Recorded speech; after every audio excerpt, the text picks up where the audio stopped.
लो जी, पाकिस्तान में एक नया स्कैम आ गया है और अगर आपको नहीं पता कि ये स्कैम क्या है और इससे बचना किस तरह से है तो हो सकता है कि ये स्कैम आपके साथ भी हो जाए। अभी मैं आपको एक रिकॉर्डिंग सुनाऊंगा, ये उन भाई साहब की है जिनके साथ ये स्कैम होने वाला था। अभी पहले आप ये रिकॉर्डिंग सुने, फिर देखते हैं कि हमने इस तरह के स्कैम से बचना किस तरह से है। अस्सलाम वालेकुम जी। कैसे हैं जनाब? सब खैर ऑफिस हैं, ठीक ठाक हैं सब। मेरे साथ भी जो है ना, कल एक वाकया हुआ, तो मैंने कहा आप लोगों के साथ भी शेयर करूं कि ये नया वाकया हुआ मेरे साथ। कि मुझे एक कॉल आई सिम पे और मुझे उन्होंने पूछा जी आपका नाम, मेरा नाम लेकर उन्होंने पूछा कि आप फलां बात कर रहे हैं, और मैंने उसका जी मैं बात कर रहा हूँ। उन्होंने कहा जी एक नंबर, उन्होंने मुझे बताया कि ये सिम का नंबर है, ये आपके नाम से, मैं आपको पता है। मैंने कहा जी मेरे नाम सिम नहीं है और ना मैंने निकलवाई है। उन्होंने कहा जी आपके नाम ही है, 2018 में हमने निकलवाई थी और इसके ऊपर जो है FIR कटी हुई है, MFI से बात कर रहे हैं। तो मैंने कहा जी मेरे नाम नहीं है। उन्होंने कहा अच्छा ये आपके नाम नहीं है? तो मेरे नाम जो बाकी 5 सिम में थी उसके उन्होंने मुझे नंबर बताए। उन्होंने कहा जी ये सिम आपके नाम है, ये सिम आपके नाम है, ये सिम आपके नाम है, वो 5 सिमों के नंबर उन्होंने बताए। फिर उन्होंने मुझे कहा कि ये आपका ID कार्ड नंबर है, ये आपका एड्रेस है, यही है? मैंने कहा जी यही है। तो उन्होंने कहा जी जो पहली सिम हमने आपको बताई है ना जिसपे FIR कटी हुई है, वो भी आपके नाम पे ही है, लेकिन आपको पता नहीं है कि वो कहाँ मिसयूज हुई है और उस पर जो है FIR हुई है। अभी हमारा इंस्पेक्टर आपको वीडियो व्हाट्सएप पे कॉल करेगा। उसने कॉल बंद की तो मुझे व्हाट्सएप पे कॉल आ गई, उनकी DP पे FIR की पिक्चर लगी थी। तो वो मुझे कहने लगा कि जी आपके खिलाफ FIR है और वो साहब ने आपको बता दिया जो आपके बारे में FIR हुई है, तो मैं आपको वीडियो कॉल करता हूँ, आप मेरी वीडियो कॉल रिसीव करें। तो मैं थोड़ा शक में पड़ा, मैंने कहा वीडियो कॉल कोई नहीं करता, वीडियो कॉल इसको करनी नहीं चाहिए। मैंने कहा जी वीडियो कॉल मैं रिसीव नहीं करूंगा। तो उसने मुझे काफ़ी डराया धमकाया और बदतमीजी से मुझसे बात की। उसने कहा जी कि आपको वीडियो कॉल रिसीव करनी पड़ेगी। मैंने कहा मैं माजरत चाहता हूँ, आप मुझे FIR नंबर बता दें, मैं आपके पास ऑफिस में आ जाता हूँ। उसको मेरी लोकेशन भी पता थी कि मैं इस्लामाबाद में नहीं हूँ।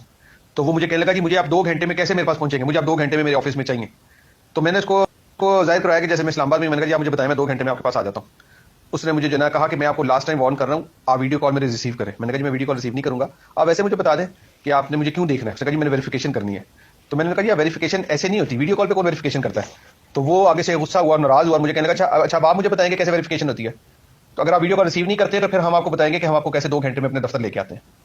खैर उसने मुझे कहा कि मैं आपको ना आपका FIR नंबर सेंड कर रहा हूँ, आप चेक करने, आपकी FIR मैं आपको सेंड करूँ।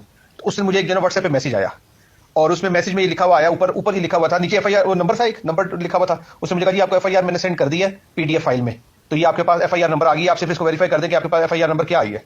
तो वो मैंने देखा तो उसके ऊपर मैसेज लिखा हुआ था कि आपका फोन का डेटा जो है दूसरे फोन में ट्रांसफर होने लगा है और ये उसका कोड है, तो ये कोड आप किसी के साथ शेयर ना करें।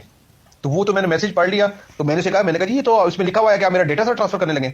उसने कहा जी FIR नंबर है, आप इसको फौरन मुझे बताएं कि ये क्या FIR नंबर आपके पास आया है। तो मैंने कहा जी ये मैं आपको नहीं बता सकता, अब मैं आपके ऑफिस आके आपको बताऊंगा। खैर उसने फोन बंद कर दिया। काफी मैं उस पर ट्राई करता रहा उसके पास नंबरों पे, लेकिन वो नंबर डायल नहीं हुआ। तो यहाँ तक नौबत आ गई कि हमारी सारी डिटेल, वो मेरे घर के नंबर थे, मेरे फैमिली के नंबर जितने भी थे, वो सारी डिटेल उनके पास है। तो यहाँ तक नौबत आ गई है कि अब हर आदमी जो है ना इस तरह से कॉल करके और फ्रॉड करने की कोशिश कर रहा है।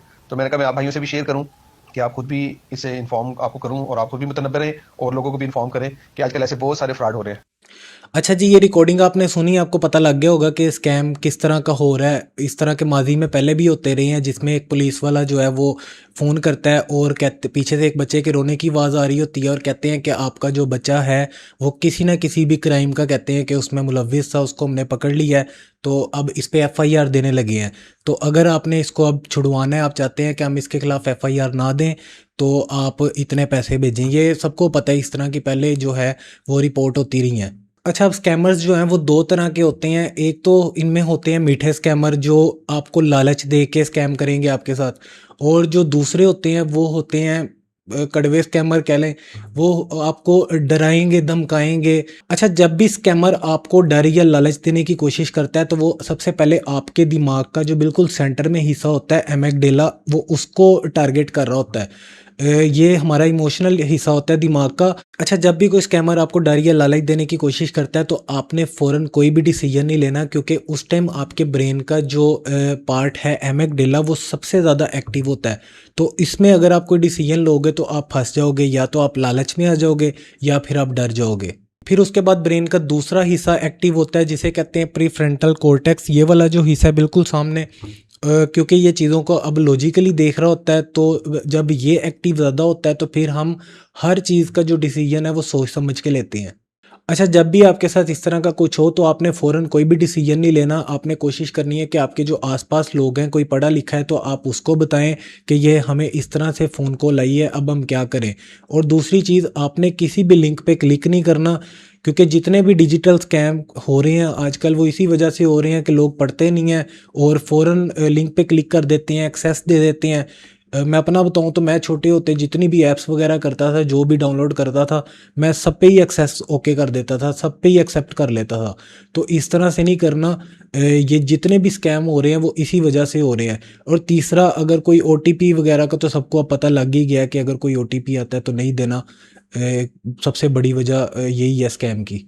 इसके अलावा आपने क्या करना है, अपने एफआईए में या पुलिस में या हमारे जितने भी मुतलका अदारे हैं, आपने उनसे रब्ता करना है और उन्हें ये सारी चीज़ बतानी है कि इस तरह हमें फ़ोन कॉल आई है। बाकी इस तरह के स्कैम आजकल बहुत ज़्यादा बढ़ गए हैं, तो कोशिश करें कि कोई भी आपको फ़ोन कॉल इस तरह का आता है तो आप उसकी बातों में ना आएँ और लोगों को बताएं। मज़ीद ये वीडियो भी अपने आसपास के लोगों को भेज दें ताकि वो भी इस तरह के स्कैम से बच सकें।